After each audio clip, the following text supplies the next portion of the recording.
Shalom à tous. Nous avons, avec le 17 Tammuz, nous commençons les débuts des 3 semaines. La période qui s'appelle Ben Hametzarim.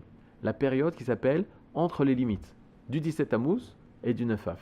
Nous savons que pendant ces 3 semaines, c'est une période triste pour le peuple d'Israël. C'est le début de la destruction des murailles de Jérusalem jusqu'à cette destruction totale et la destruction du Beth Amikdash le jour du 9 et le 10 Av. Pendant toute cette période, c'est un jeûne national.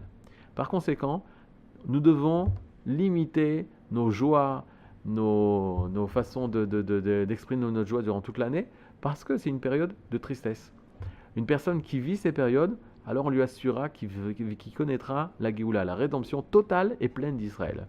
Maintenant, pendant cette période, ce qui commence à partir du 17 Tammuz, c'est l'interdiction d'écouter de la musique, c'est l'interdiction de jouer de la musique. Sauf si pour une personne, c'est sa profession, et c'est comme ça qu'il se nourrit d'enseigner, de donner des cours de musique, alors ça sera permis. Mais une personne normale n'a pas l'autorisation soit d'écouter de la musique, soit de jouer d'un instrument de musique. Il y a une autre période qui commence à partir du Rosh Chodesh Av. À partir du Rosh Chodesh Av, du mois de Av, on commence à diminuer les joies. C'est quoi? On diminue totalement les joies, on diminue les achats, on diminue le commerce qu'on fait, les choses qu'on peut acheter après, on achètera seulement après. Le 9 Av, c'est la tristesse, elle commence en s'accentuant. On a les lois qui concernent la semaine où tombe le 9 Av. La semaine où tombe le 9 Av, c'est un deuil encore plus lourd. Certes, on ne va pas pouvoir se laver.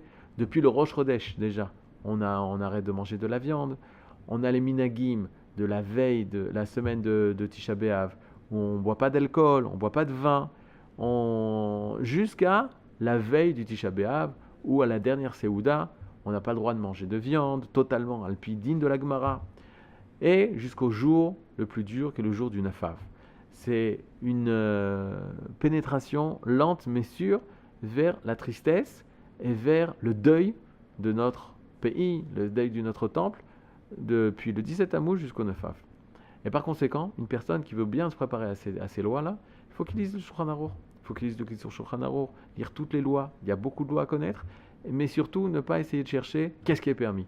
Souvent, des personnes viennent pendant cette période et disent on a le droit on peut faire ça, est-ce qu'on a le droit? Je dis à chaque fois aux élèves que si on parlait du deuil de leurs parents, Chas v'Shalom, du deuil d'un proche, alors on ne se poserait pas des questions est-ce qu'on peut aller à la plage? Ce seraient des choses totalement évidentes. Dans les juifs du Maharav, les juifs de l'ouest d'Israël, qui sont les juifs d'Afrique du Nord, les rabbins ont été enseignés dans les communautés que ces périodes-là des 3 semaines, ces périodes de deuil, sont très marquées dans nos communautés.